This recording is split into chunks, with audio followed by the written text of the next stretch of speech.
Sure. So welcome everyone to this Monash Cybersecurity Seminar. We are happy to welcome Srinivasan Raghuraman today. So Srini joined Visa Research as a staff research scientist in June 2020. Before that, he received his PhD in cryptography from MIT, specializing in infrastructures for secure multi-party computation. And in particular, his thesis focused on enabling reliable communication, secure computation, and fair computation in an incomplete network that also provides reusability, transferability, and fault tolerance. And he is broadly interested in cryptography, blockchain, and secure computation. And today he will talk to us about key value commitments for blockchain and beyond. So thank you, Srini. The scene is yours. Perfect. Let me just share my screen.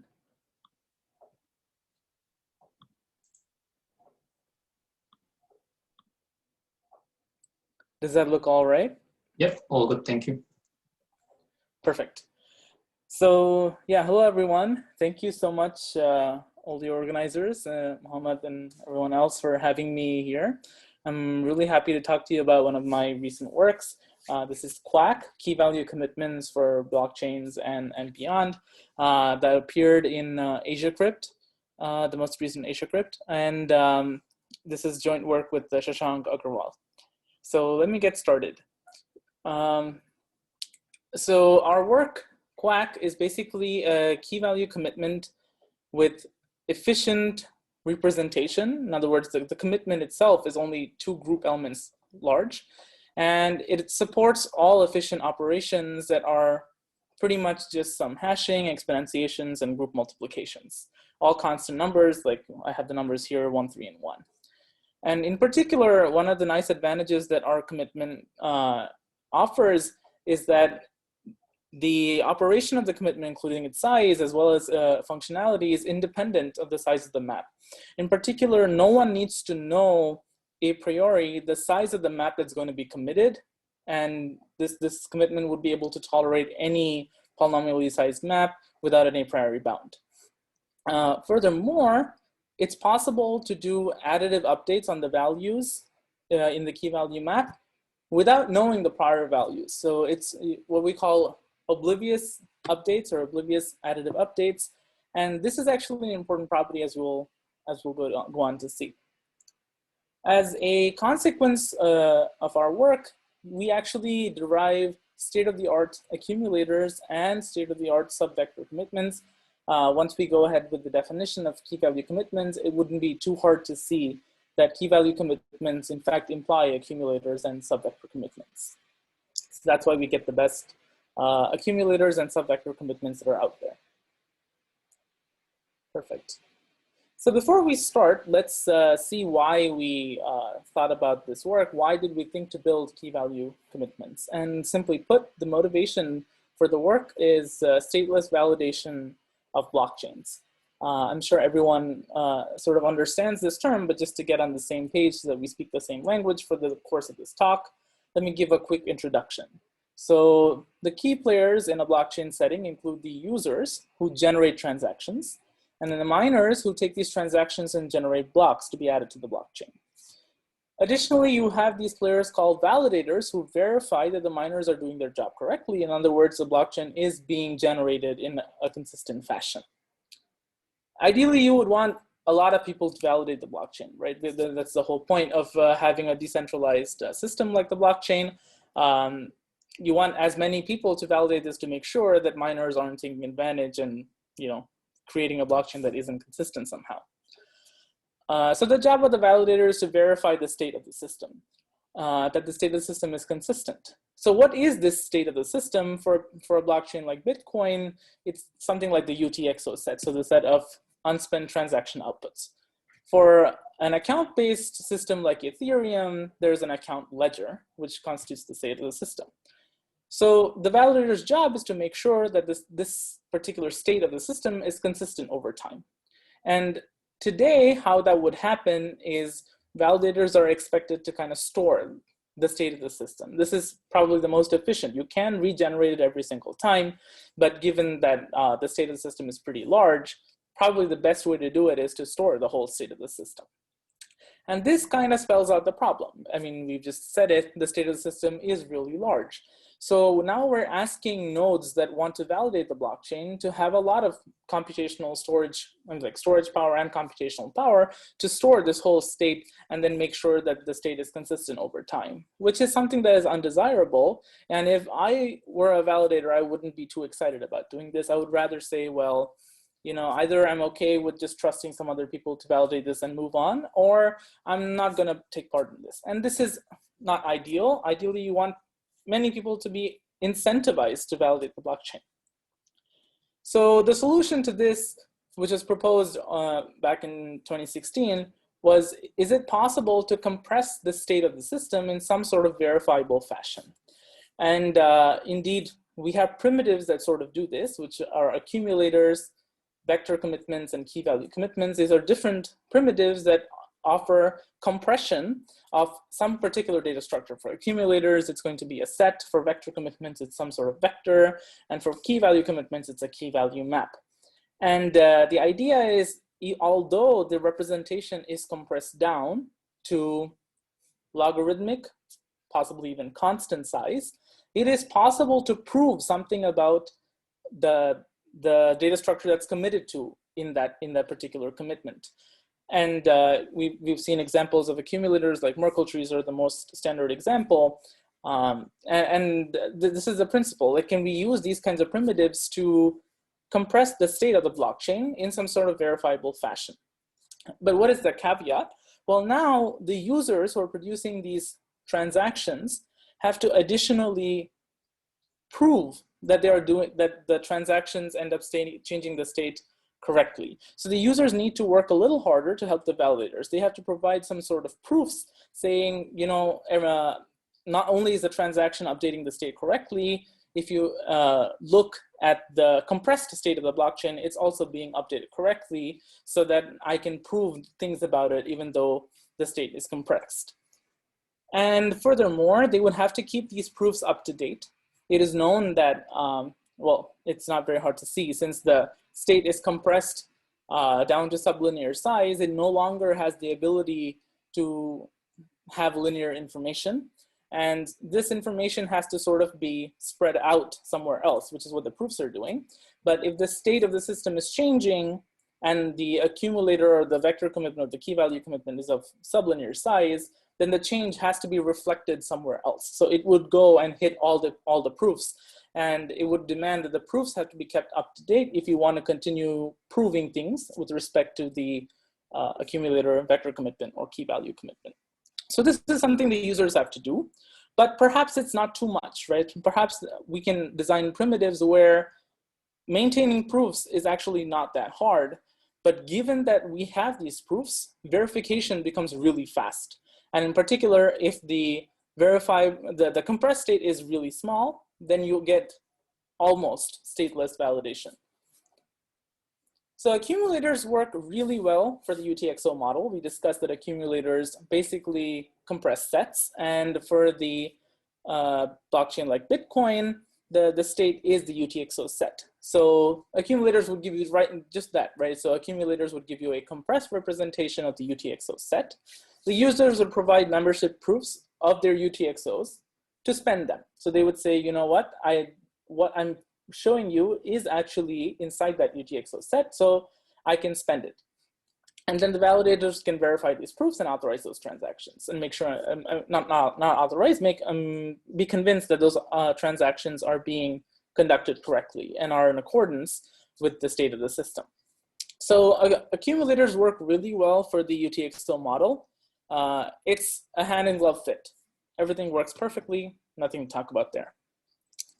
Key value commitments, we expect, should work just the same way for account-based blockchains like Ethereum. Because in Ethereum, the state of the blockchain is basically an account ledger, which I can view as a key value map. So all I need is a verifiable compressed representation of a key value map, and voila, key value commitments do just that. So the validators will just have to keep a compressed representation of the account ledger. The users can prove their values with respect to their keys. right? So you can think of these as account balances, let's say, to have a simple abstraction. And yeah, they would prove that the value is, you know, if you're trying to spend $10, you would say that I have at least $10. You would prove that. And then the validators would be convinced because they'd verify the proofs and be convinced that, yes, indeed, in that key value map, which is the account ledger that's sitting inside the compressed key value commitment, the value was the right value. So because key value commitments are somewhat of a newer primitive, I've just included a definition of what we expect a key value commitment to be able to do. So the key generation algorithm generates some sort of public parameters and the starting initial key value commitment, C. Now it's possible to insert new key value pairs into this map. And as soon as you do that, of course, the commitment gets updated. And then a proof is generated for this key. A proof that when looked at along with the commitment value and the key value pair should verify. So that's the last algorithm, the verification algorithm, that lets you check that, yes, indeed, pi k proves that V is the value associated with K inside C. Now the new bit is now you can also update the value corresponding to a key. So suppose I want to update the value corresponding to the key K by delta, and this is an additive update. So I want to change V to V plus delta. Then there's a possible mechanism to do that. There's an update algorithm that generates a new commitment C, in which is committing a key value map, where the only difference is that the value corresponding to key K has been changed by delta, has become plus delta. Now, you'd have been noticing that in these two algorithms, there is an extra output that's generated, which is called UPD. And this is the term I use to describe any sort of update information. Recall that we said that proofs have to be kept up to date. In other words, any change that happens with respect to the map is going to trigger the output of some update information. This is unavoidable. And this update information, UPD, can be used to update your proofs locally. So for instance, if I'm thinking of a blockchain setting and I have one row in this key value map corresponding to my key, it has my balance, let's say. If someone else inserts an account into that key value map, some update information will be released. I get that update information, keep my proof up to date. So this is kind of the mechanism that would be followed to keep proofs up to date. And that's UPD. The second thing I would like to draw your attention to is the fact that this update algorithm does not require the prior value with respect to the key K. And this is really important. The reason I stress this is the way we would like to integrate this with respect to an Ethereum like blockchain is that if I want to perform a transaction, I want to pay Muhammad $10, right? So of course, I can update my account and say that, you know, I have $10, so I'm going to spend $10, reduce my balance by 10. And I would know my old balance. So that seems like it's fine to, you know, have the update algorithm require the old value. However, I don't know Muhammad's balance. And I don't need to know. I have no business knowing, right? I mean, I just need to be able to pay Muhammad $10 as long as I have the money. So I should be able to issue a transaction that updates Muhammad's balance also to add 10 to his balance without knowing how much Muhammad already has. And this is why we require the update algorithm to be oblivious of the prior value. And we specify that in the syntax by not requiring the prior value. You needn't know that value at all in order to carry out the update. Okay, so that's basically the definition of a key value commitment. What do we need from a key value commitment apart from the syntax? First of all, it should be correct. I'm not going to bother defining that for you. If you do things the right way, everything works. Common sense prevails. Key binding, which is the security property, says that it's hard to produce a proof of any value for a non-existent key. So if there isn't a k comma anything inside the map, I shouldn't be able to prove anything, any value for the key k. And if there is a key inside an existing key, I should only be able to prove the correct value, not any incorrect value. Okay, so now that we have that sorted out, do key value commitments give us this hand in glove fit for account-based blockchains like Ethereum? Well, sort of is the answer to that question. There are some issues that crop up with prior constructions when you try to extend them or apply them directly in the key value commitment context. The first one is that of concrete efficiency. So the prior work of Bonnet et al. Does in fact propose a key value commitment, a solution for a key value commitment, but the way they work is they split every value into bit vectors, and all the operations are carried out bit by bit. And this induces an overhead of, say, 128 if you're thinking of whatever security parameter of 128.256 that you're thinking of, which is undesirable. Next, they sometimes have a bound on the size of the map. And this actually introduces several problems because it comes in several flavors. Firstly, they might require an a priori bound on the size of the map. And we might not have this. But you might ask me, I mean, let's just set some exponential bound, right? And then not worry about it. The difficulty then is that the public parameters of the scheme grow with the size of this bound. So you would actually have a very, very large set of public parameters to deal with the scheme if you don't have any reasonable bound on the size of the map. Furthermore, sometimes the operations themselves may require time that depends on this bound. So this is really not a pretty picture, and this problem arises in one of many ways in all of these works.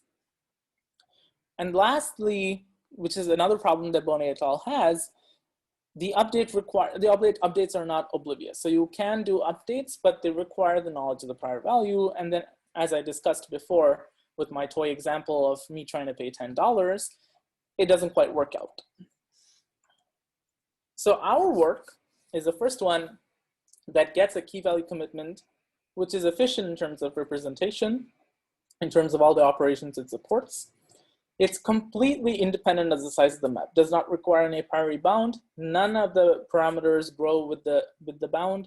Running times do not grow with the bound. They're all independent of the size of the map. And we can actually do oblivious additive updates. So I'm just going to pause for a minute in case anyone would like to ask a question. If not, I'll continue. Yeah, actually, I have a question. Yeah. So here we don't really care whether like everyone can update any value or not, right? So anyone can run this update function, right? There is no kind of like an access control or something. Excellent question. Yes, in the description of the KVaC, that's true. But in a context in it being employed in a blockchain setting, of course there would be some access control. Like I would have to prove that this is indeed my account and I'm trying to make a change. Ah, okay. Yeah. But this is kind of like an orthogonal issue. Is that the case? Yeah. Okay. All right. Yeah. Any other questions? Yeah, I think there is no question in the Q&A. Perfect. Then I'll go on, and you can let me know if there's any questions in between. So a quick comparison with legacy work, which is Merkle trees, and several other works. Of course, many of these works do not propose key value commitments, but they propose accumulators, vector commitments, sub-vector commitments, and all such things.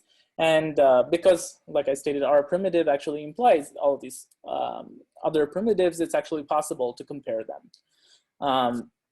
And as you can see, I'm going to spend time going through all of these. The idea is that our public parameters are constant size. You can see several of the schemes have an O of n dependence, where n is the size of the map or the size of the vector or the size of the set, right? So they have a linear dependence while we get constant.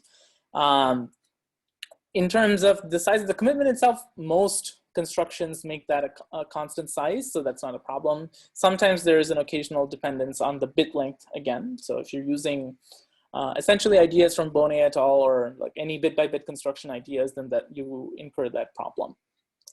The size of the proof is similar to the size of the commitment. This is actually a structural coincidence, and I'll talk about it because our scheme also has the same structural property. It's just that we happen to have the best properties in all cases, so it kind of works out.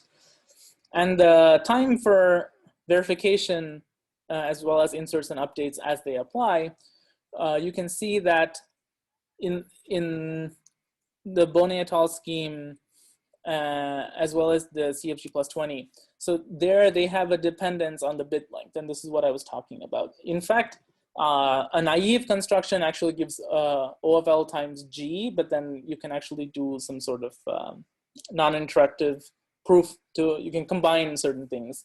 And so you get O of 1G and then L field operations. So that's kind of that split. But in principle, it's basically there's a dependence, linear dependence on the bit length. And yeah, so we don't have any of that. You can see it doesn't depend on the bit length, doesn't depend on the size of the map. So it's kind of the best of these constructions right now. And another comparison in terms of the properties that you may want. So the unbounded refers to the size of the map being unbounded. And of course, this has some connection with the previous slide. So we don't have any bounds, so ours is actually unbounded. We can also aggregate proofs, and we'll talk about that today as well. We do not support continued aggregation or disaggregation. That is, it's not possible to aggregate aggregated proofs.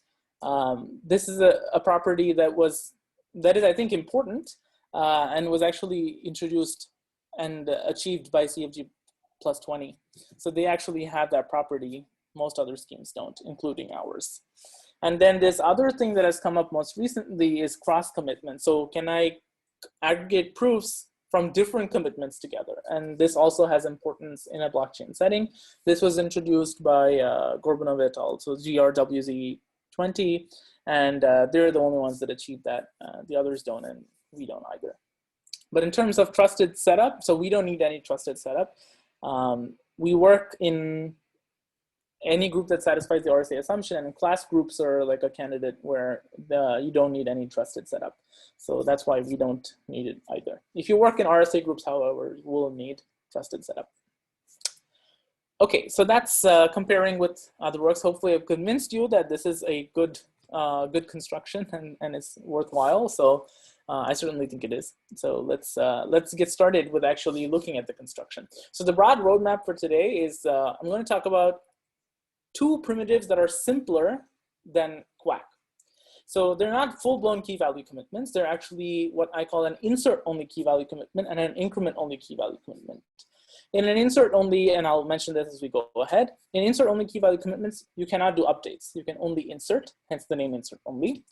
So in increment-only commitments, you cannot really insert anything.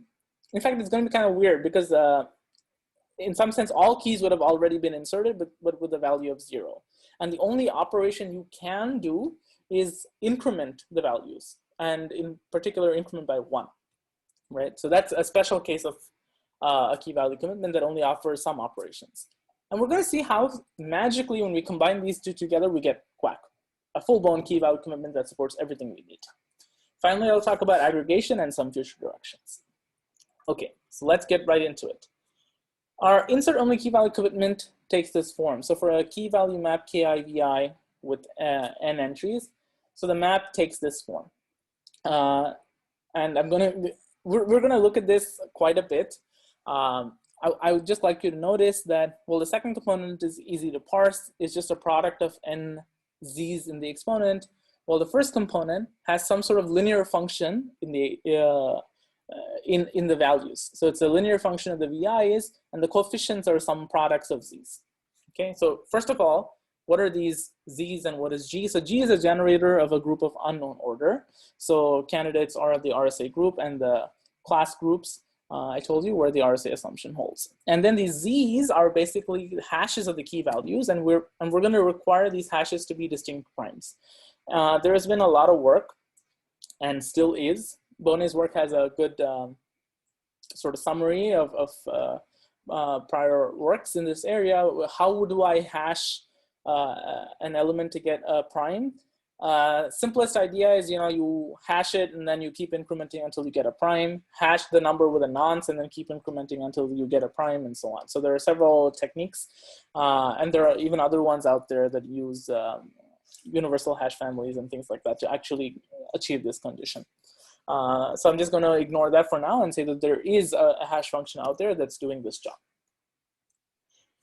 Right at the outset, we notice that this commitment is basically two group elements. So of course, the public parameters include the group description and the hash function description, but the commitment itself is just basically two group elements.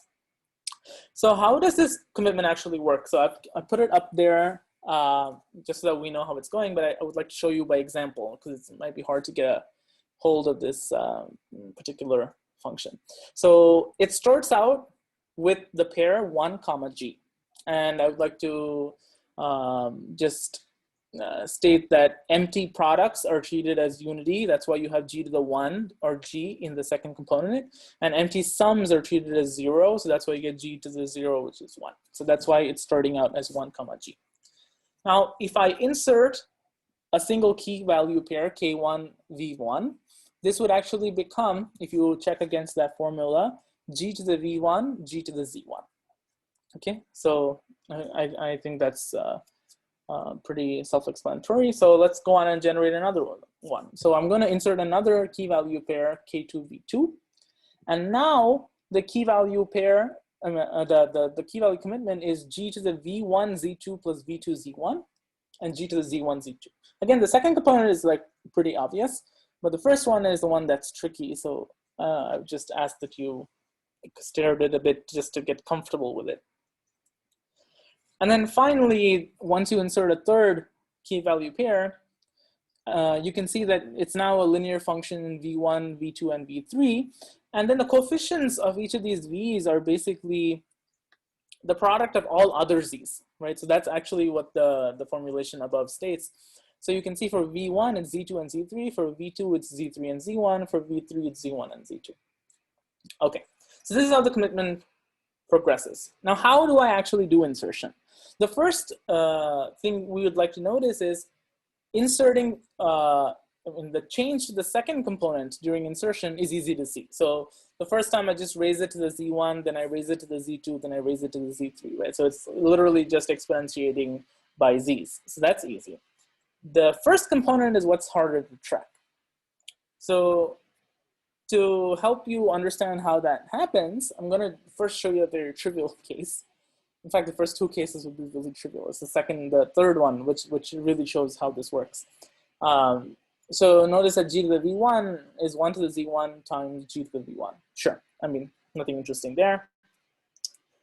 Now, but to go from the first to the second, notice that if I take G to the V1, which is the first component of the previous commitment, and raise it to the new Z, Z2, multiplied by the second component, G to the Z1 raised to the V2, then I actually get back the first component of the new commitment.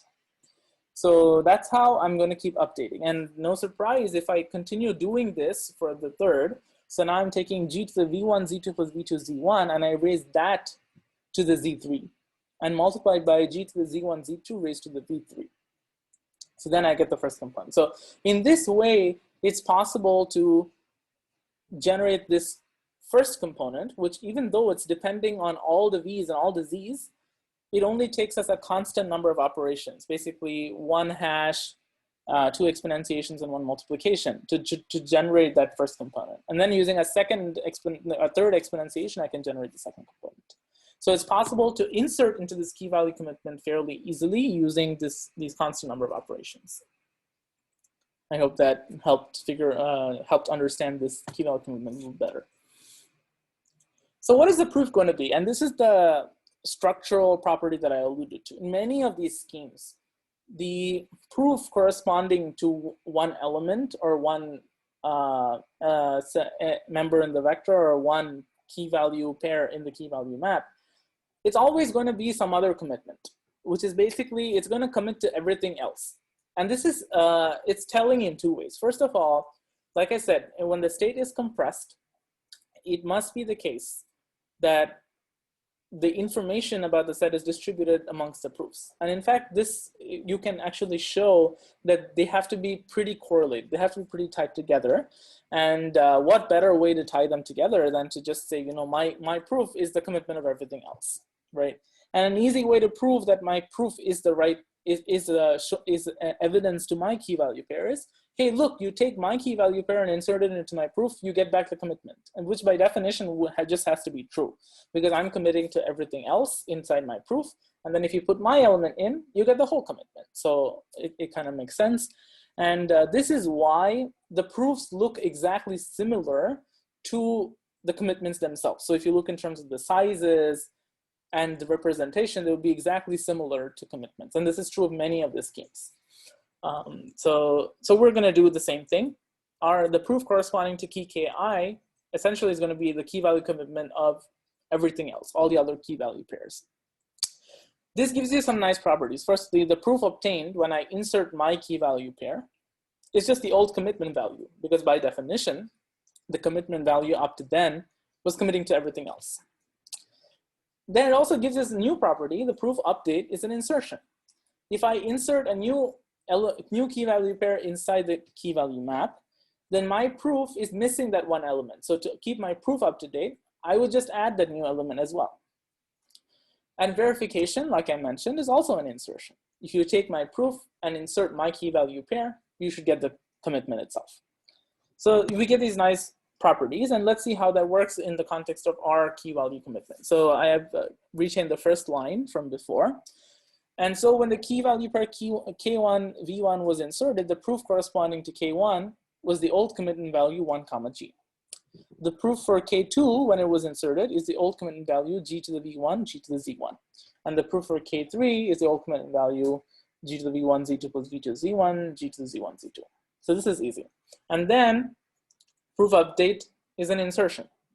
So if I want to update the proof for 1, when 2 was added, I insert 2. So I get G to the V2, G to the Z2. And then I insert 3 when 3 is also inserted. Similarly, to update the proof for K2, I would insert K3, V3 once that is inserted. And then to see verification, it's not hard. So I just track these proofs at the bottom. Verification is an insertion.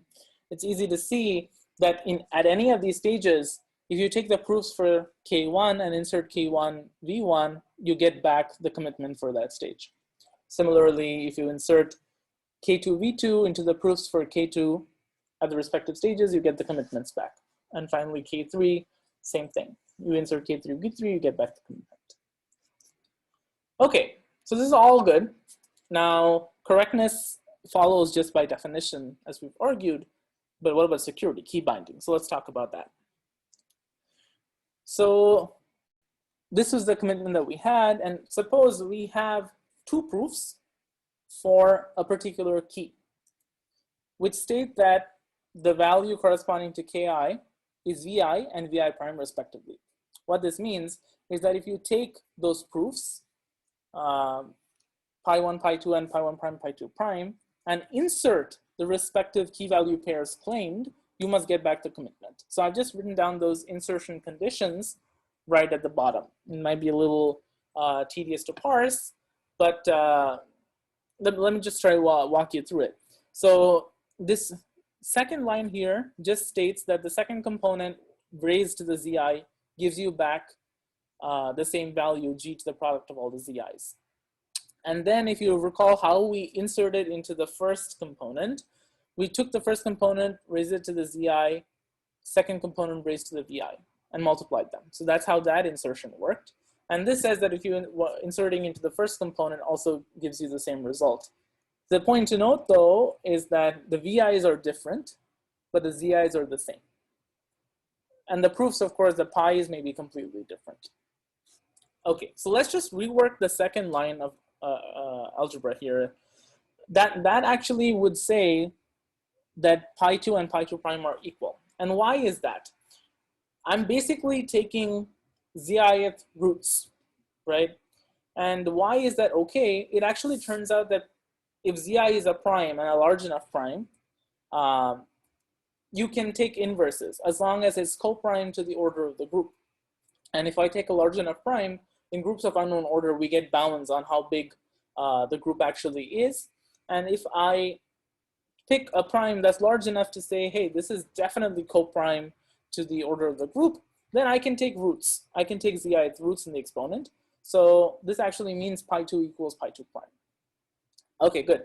Now, if I use that to rework the first statement, this actually says that pi1 prime inverse is some specific quantity, right? So g to the difference, vi minus vi prime, bunch of zij's, and then a zi'th root. Okay, so we want to argue that finding this pi1 prime and pi2 prime is the same, so there's no problem. We want to argue that finding pi1 prime is hard, right? And in particular, it has to do with the fact that vi is not equal to vi prime. And furthermore, there's a 1 over zi in the exponent, right? And this is really what we're going to track. Because we want to say that taking zi'th roots is hard. So the first thing we're going to notice is that zi is co-prime to this difference vi minus vi prime. And that's just because if zi is a large prime, vi minus vi prime is going to be pretty small because it's stuck inside the group. And zi can exceed that. So if we set zi pretty large, we can ensure that they're co-prime. And furthermore, zi is co-prime to the product of all the other z's because they're all distinct primes. So by definition, they're all co-prime. This actually means, so what this means is that if you cannot take the zi'th root of g, you cannot take the zi'th root of g to the vi minus vi prime product of zij's. Basically, the RSA assumption says that computing zi'th roots of g is hard, but we can show using simple Bezout coefficient like Euclid GCD type tricks that if taking the GCD of taking the zi'th root of g is hard, then taking the zi'th root of any power of g, provided that power is co-prime to zi, is also hard. And what we've actually shown is the power, which is the product of this difference and the other z's, is co-prime to zi. And hence taking the zi'th root of this particular element is also hard. What this means is that computing pi1 prime is hard, and it hence means that computing a different proof using a different vi prime is hard. Notice that if vi equaled vi prime, then this is actually 1, so the problem is trivial. And of course, you would get that pi1 equals pi1 prime. So all is good. If you try to prove with respect to a different value, then you run into trouble. So this actually shows key binding. Let me just pause there to make sure that the insert only key value commitment is all good.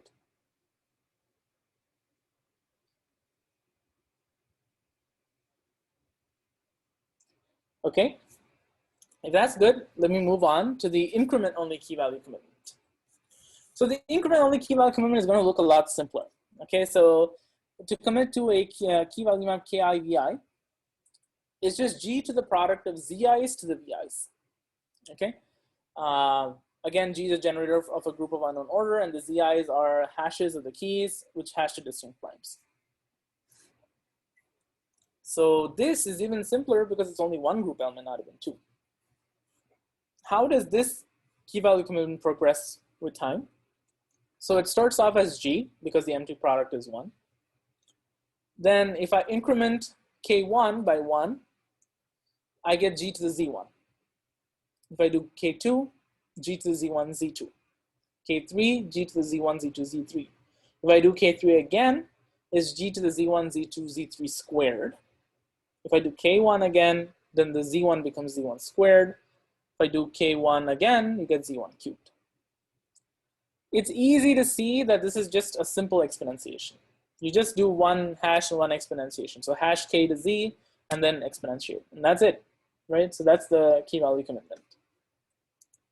What's the proof going to be? Well, as before, we're going to posit that the proof for a particular key is the commitment to all the other key value pairs in the map. Again, the same properties. A proof obtained on the first increment is the old commitment value. The proof update is also an increment. The verification would not be one increment now, but a set of increments. So if I want to prove the value is 1, then I show 1 increment. If I want to show the value is 3, I show 3 increments. So with respect to an example, if I incremented K1, then K2, then K1. The first time I incremented K1, I got a proof for K1, which is the ultimate value G. When I first incremented K2, I got the proof, which is the ultimate value G to the Z1. And now when I update with respect to the increment for K2, you can see that the proof for K1 has now an exponent Z2, right? When you update K1, when you increment K1, the proof for K1 does not change. It actually stays G to the Z2, because I'm going to have prove a value of 2 with respect to the key K1. And I want to say that, if you take G to the Z2 and increment K1 twice, so which is going to put 2 Z1s in the exponent, I would get G to the Z1 squared Z2. And then if I look at the proof for the second key K2, then to update it against the increment for K1, I just introduce Z1 again into the exponent. Okay, so that's how the proof update works. And verification, as we've talked about, is a set of increments. You can see that as long as the value of the value corresponding to the key K1 is 1, one increment with respect to the proofs gives you back the commitment itself. And then when the value is finally 2 at the end of both increments, taking the proof for K1 and incrementing K1 twice would take G to the Z2, put 2 Z1s there, and give you G to the Z1 squared Z2. So this is actually how we're going to do verification as well. And then the proofs for K2 work similarly. But something is wrong. As I explained this, you probably had a question. Right? I mean, I said that intentionally. I said that if I'm incrementing a key K1, I'm not changing the proof. If you remember, I said don't change the proof for K1. Right? I had G to the Z2, and I incremented K1, and I kept it G to the Z2. So now you could ask me, well, why not? Also increment there, right? Why not have a new proof, which is like G to the Z1, Z2? And we have a problem, right? Because now you can actually show something else with a different proof, right? So we're going to talk about that. The first problem which we notice is we can create spurious proofs. The commitment itself is a proof for keys that don't exist, technically don't exist. So we can create a proof against G to the Z1, saying it's a proof for the key K3 that the value is 0, right? And how is that checked? G to the Z1 raised to Z3 to the 0, which is 1, gives you back G to the Z1. So of course this is correct. Well, this is not really a problem, right? And this is what I said. It's kind of a weird commitment that says that technically there is already a key value pair for every single key possible, right? And they're all stored with the value 0, and that's the map that it's committing to. So you coming and telling me that you can prove the value 0 isn't new information. I knew this already. So this is fine. But the other problem is more serious. I can actually create a proof for 1 that proves that the value corresponding to key K1 is 1 when it's supposed to be 2. Notice that in G to the Z1 squared Z2, the value for key K1 is 2 because Z1 has an exponent of 2. However, I can easily fashion this proof G to the Z1 Z2 and prove now that the value is 1 and not 2. And this is an issue. This is not fine. So we have to rework the proof. So the proof now is going to do additional things. The proof is going to additionally show that Zi does not appear in the exponent of the first component. So recall earlier that in this proof, pi K1, Z1 appears in the exponent, and that's the problem. The real value of Z corresponding to K1 is 2, and I shouldn't be putting any of Z1 inside the exponent in my proof. The moment I do, I reduce the value that I'm trying to prove. So it is important also to note here that you cannot prove higher values. So when the value is 2, you cannot prove 3 because that's going to amount to taking roots. But you can prove 1, and that's really the problem that we're trying to solve. So we're going to solve that by saying, actually, Z1 does not appear there, and I'm going to prove this to you. Assuming I do that in a verifiable way, I cannot submit g to the z1, z2 as I did in the previous case. That would be rejected because z1 is sitting in the exponent there. I can only submit g to the z2, which is the right proof. Okay, so that's how we're going to fix this. But this also means that we're going to have to modify proof updates and verifications to modify these other components as well. So let's handle that one at a time. So first, how do I show that zi does not appear in the exponent?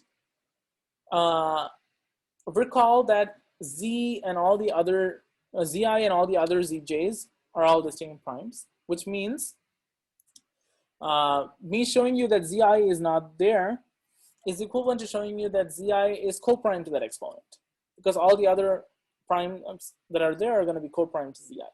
Okay, that's equivalent to showing that there's some linear combination of zi and the product of all those zj's that gives me 1. Moving it to the exponent, it suffices to say that g to the some linear combination gives me g. This is equivalent to proving that there's two other quantities. One is a group element and the other a number, actually, where I can do this particular combination. I can take pi2 to the zi, and then that commitment I'm trying to prove coprimality with respect to the pi3 gives me g. And it's not hard to see that pi3 is basically beta and pi2 is basically g to the alpha, right? So it's equivalent to actually proving this, and this actually gives us a way to generate these two elements, pi2 and pi3. So that's how I would prove that zi is not in the exponent. Verification would correspond to increments as before, as well as this check that we've pointed out here, equivalent to proving that pi2 to the zi and the commitment to the pi3 gives me back g. So that's going to be verification, an added step in the verification that convinces the verifier that indeed zi is not in the exponent. What about proof updates? Well, in the interest of time, I'm going to skip this, but it's essentially going to be some fidgeting around with Bezout coefficients. So basically, GCD is 1 means I can do some linear combinations, do some modular arithmetic, and get some updated pi2s and pi3s that satisfy this new condition. I'm going to skip this in the interest of time, but you can take my word for it that you can actually update these proofs as well. And the size stays small because we're going to be doing modular arithmetic. So the sizes of these elements are actually going to be constrained as well. So this actually completes the description of the increment-only key-value commitment. It is key binding, and I'm going to ask you to just believe me, take my word on this, because the proof is a little more involved. But it uses some very cool tricks. For instance, like there's a simple property that's used there is that the Bezout coefficients for like coprime numbers are also coprime, which is like a trivial observation, but I've never seen it being used in a proof. So it was like, it's very cool that you use these structural properties, and you can actually show that this is key binding. It's not hard, it's just, it takes a little work. Okay, so that completes the description of the increment-only key-value commitment. Are there any questions so far?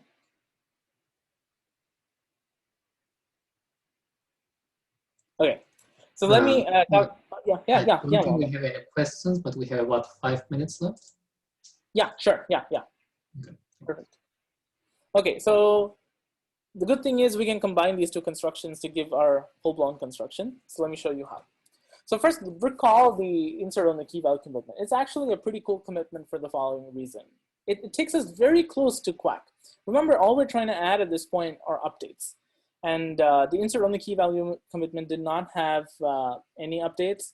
And the increment-only key-value commitment only supported additions and no insertions. So the point to note here is that the exponent of the first component is linear in VIs, right? And this means that I can actually update the value corresponding to key KI by multiplying by some very carefully engineered factor.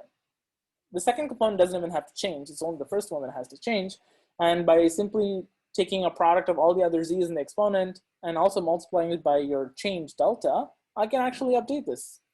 The issue, however, is that it needs linear computation because I need to put all the z's in the exponent. Or if you're quick to notice, that would actually be the component in a proof. The second component of the proof for KI would have that value. So maybe I can just get it, but that means I have to rely on someone giving me the proof. So for instance, if I wanted to update Muhammad's balance, I would need Muhammad's proof, which I don't know if I can rely on having. I don't want to wait for it either. The problem becomes even harder when you want to update proofs, because you can check that would actually need linear computation. There isn't going to be any shortcut like the proof shortcut that I mentioned here. So what are we going to do? So what if I did something wild, okay? What if I did updates as if they were inserts? So I'm just going to pretend that, I didn't know it was an update or an insert. I'm just going to insert it anyways. So what does that mean? So we are going to take the good old insert only key value commitment. And right now I've only inserted key value pairs, all distinct ones. Now I want to update key K1 by delta. What I'm going to do is simply insert K1 comma delta. I'm going to pretend that I didn't know that K1 V1 was already inside. I'm just going to insert once more. It has this really funny effect. I mean, to see how that happened, I've also shown you how the components are calculated. It has this really funny aspect of actually incrementing, but introducing a Z1 additionally on the outside. But in some sense, our goal is accomplished. Like, we did get an increment by delta. It's just that the Z's got slightly modified. The structure of the exponent got slightly modified. And lo and behold, we can still keep inserting and updating as though they were all the same operation. It's just that the Z's get a little out of hand, but that's fine. The representation is compressed, so it's not a big problem. It's just that to write it down, it looks kind of ugly. So that's actually what KVaC is. KVaC says take insert only, pretend like updates and inserts are the same thing, just do it. What this actually does is the second component ends up becoming an increment only key value commitment of the number of updates, which is why I gave you the whole construction before. So KVaC looks like this. An important thing to note is it's only two group elements as before. The first component is essentially an insert only key value commitment. The second component is an increment only key value commitment of the number of updates, right? You put them together, you get KVaC. It's as though everything was just like neatly tied together in a bow, right? So this is like perfect. So a KVaC proof is going to be essentially an insert only proof and an increment only proof. We've seen both of them, we know how that looks. The KVaC proof update would be update both of these, right? Just as we updated before. The KVaC verify is essentially going to be verify each of those proofs. And that's it, that's how KVaC works. Yeah, to conclude, the work is essentially, it's the first key value commitment with efficient representation operations. It's independent of the size of the map and has oblivious additive updates. To quickly conclude, I'll just mention something about aggregation. We can aggregate proofs and do batch verification. It's again, some Euclid properties using GCDs in computation. So that's, I'm not going to talk about that. But we do have this problem that aggregated proofs cannot be further aggregated. And the reason is that, remember, we had to prove that Zi is not present in the exponent. That essentially constitutes some kind of a non-membership proof. And combining these non-membership proofs repeatedly is not something we know how to do. The insert only key value commitment can actually be aggregated indefinitely, unbounded number of times. And finally, can you aggregate updates and batch update? That's actually not possible. We talked briefly about the information theoretic bound there, and that's actually proved in this work, in prior work. So that's not possible. So future directions would be to use these ideas to essentially give you almost stateless validation for blockchains. You might have to tweak the design of the blockchain a little bit, but essentially gives it to you. To really support Ethereum, we need to support things like smart contracts, potentially do continued aggregation, disaggregation, as well as maybe cross-commitment aggregation. All of these have impact in smart contract verification. And maybe add a bit of privacy. It's not something that essentially needs to be there on blockchains, but who knows? I mean, with time and blockchains being adopted more, we might want to see privacy enter the picture as well. So that's all I had for you today. So I'll stop here and take any questions. Thank you very much, Srini. Do we have any questions? I don't see any in Q&A. I have a question. Yep, go ahead. Hi, this is Sushmita, and very nice talk, Srini. The question I have for you is actually twofold. I was wondering if this similar techniques can be used in proofs of storage, and whether you could also support deletion requests as well. Okay, these are excellent questions. So in terms of applying to storage or verifiable storage, yes. In fact, there's this Campanelli et al. Work that also talks about this. And yes, our techniques would extend to settings like that. So in general, the key value commitment techniques would extend there. In terms of deletions, this construction does not immediately support deletions. It would be possible in the following way. So for instance, even the Boneh et al. Construction, it supports deletions by saying, if you give me a proof, then I will accept that as the commitment after deletion, because essentially the proofs are commitments to everything else in the map. Right. So such techniques would work here too. But in terms of, can I actually, the same restrictions that Boneh et al. Have, right? I mean, if you want to delete, otherwise you would need a secret key, right? To take the roots and remove the key value pair or whatever. Yeah, so it follows in a similar way. So you would need someone to submit a proof, but without that, you need secret information to delete stuff from the map. Thank you. Of course, thank you. Thank you for the question. Any other questions, anyone?